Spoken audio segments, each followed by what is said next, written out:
I'm sorry. Don't mind. Can I help you? No, never. নিজের পায়ে দাঁড়াতে কোনো ইডিয়েটের হেল্পের আমার প্রয়োজন নেই। তাই নাকি ম্যাম সাহেব? এই গ্রাম বাংলায় আমার মতো ইডিয়েটরাই কিন্তু আপনার বল ভরসা। তাই বলে আপনি আপনার আমার বিলেতি ম্যাম সাহেবকে সামনাসামনি ধাক্কা মারলেন। জানেন আমার ম্যাম সাহেব কত কি আছে, কোনো কিছু নষ্ট হয়ে গেলে আমি কিন্তু আপনার আগে ওই ভালো জায়গা থেকে কেমড়ে দিব।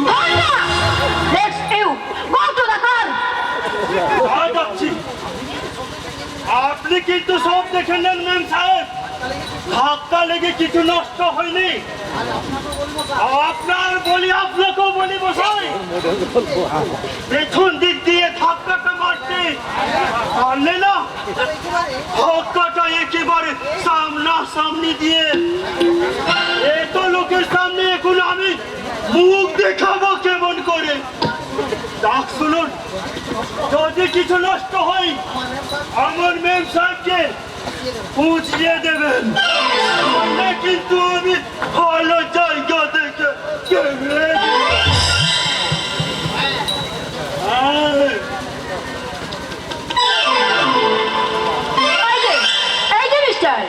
পথে ঘাটে সুন্দরী মেয়েদের কাছে এই রোমিও সাজাটা কতদিন প্র্যাকটিস করেছো?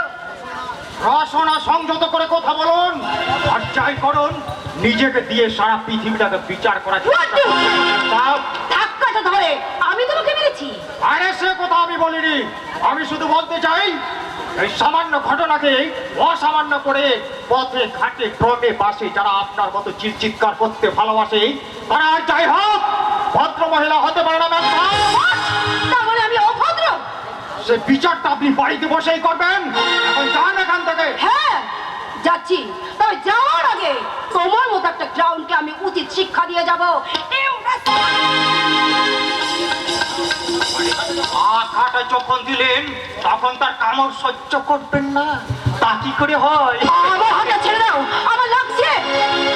আরে আপনার হাতটা আমি চিরকালের জন্য ধরে নেই। শুনুন, যে হাতটা কিচেন রুমে রান্না করার জন্য আপনাকে ঈশ্বর দিয়েছেন সেই হাতটা এইভাবে অপব্যবহার করবেন না ম্যাম সাহেব। ওকে, তোমার এই আজকের অপমান আমি এত সহজে ভুলে যাব না।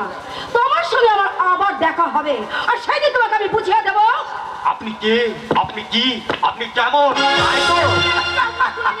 বুঝিয়ে দেবো। আপনি মেয়ে নয়, নারী রূপী নাগিনী। আর বিষাক্ত ছবলে আমার সারা শরীরটা নীল করে দিতে চাইছেন, পারবেন না ম্যাম সাহেব। আমি ওই সমাজের তীব্র কালকুর বিষ হজম করে এই যুগের নীলকণ্ঠ। আমি যদি বিচারে ধরতে না পারি তাহলে আমিও রুদ্র প্রতাপ সেন সম্মান মেয়ে ক্যামেরা সম্মান নই।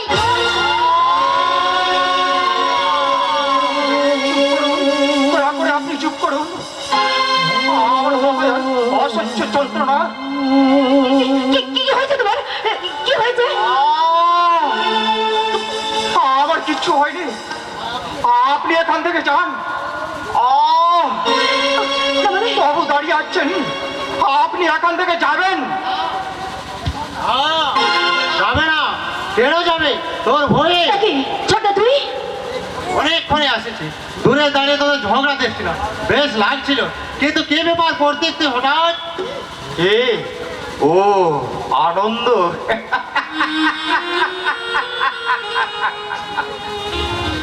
না রে না, আমার কিচ্ছু হয়নি, অভিনয় করছিলাম। অভিনয়। যখন হাসি হাসে তুই আমার চোখে ফাঁকি দিতে পারবে না বলতে। সত্যি করে বলতে তোর আসল ব্যাপারটা কি? আনন্দ, এই পৃথিবীতে এমন কিছু ঘটনা ঘটে যার কোনো ব্যাখ্যা পাওয়া যায় না রে। তেমনি এক ঘটনার প্রতি ছবি আজ আমার মুখে চোখে সারা অবয়বে, তাই তো তোর চেরা যারা প্রতীক ভিত্তির মুখে নকল হাসি। ছোটা রুদ্র প্রতাপ সেন শর্মার ফ্যামিলি যত নিচে নেমে গেছে, আগে জানলে আমি বিলেত থেকে ফিরে এসে নরক দর্শন করতে আসতাম না। What do you mean? সত্যি কি তুই বুঝতে চাইছিস না নাকি বুঝেও বুঝতে চাইছিস না?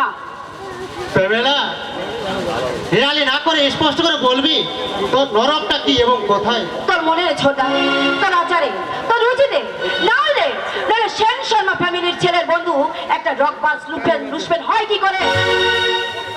ওপরটা দেখে একটা মানুষের বিচার করা ঠিক নয় প্রেমেলা।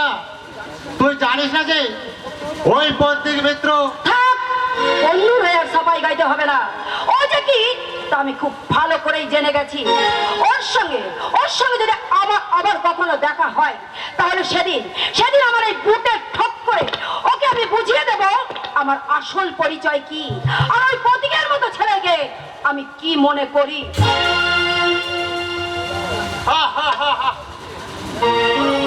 প্রেমেলা, তোর এই বিলাতির শিক্ষারী আগুনে তুই যাকে চালাতে চাইছিস সে কিন্তু কোনোদিন জ্বলবে না। অপরকে জ্বলতে সাহায্য করে তবে সেটা মাটির প্রদীপ হয়ে তুলসী তলা।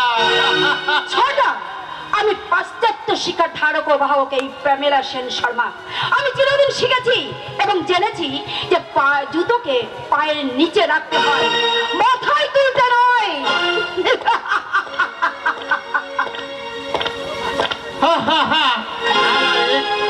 আমার একমাত্র আদরণী বোন তার শিক্ষার অর্থে অহংকারে গল্লায় চলে গেছে। ও জানে না যে মানুষের জীবন বড় বিচিত্র, তাই অর্থ শিক্ষা অভিজাতের বেড়া ভেঙে কখনো কখনো জুতোকেও মাথায় তুলে নিতে হয়।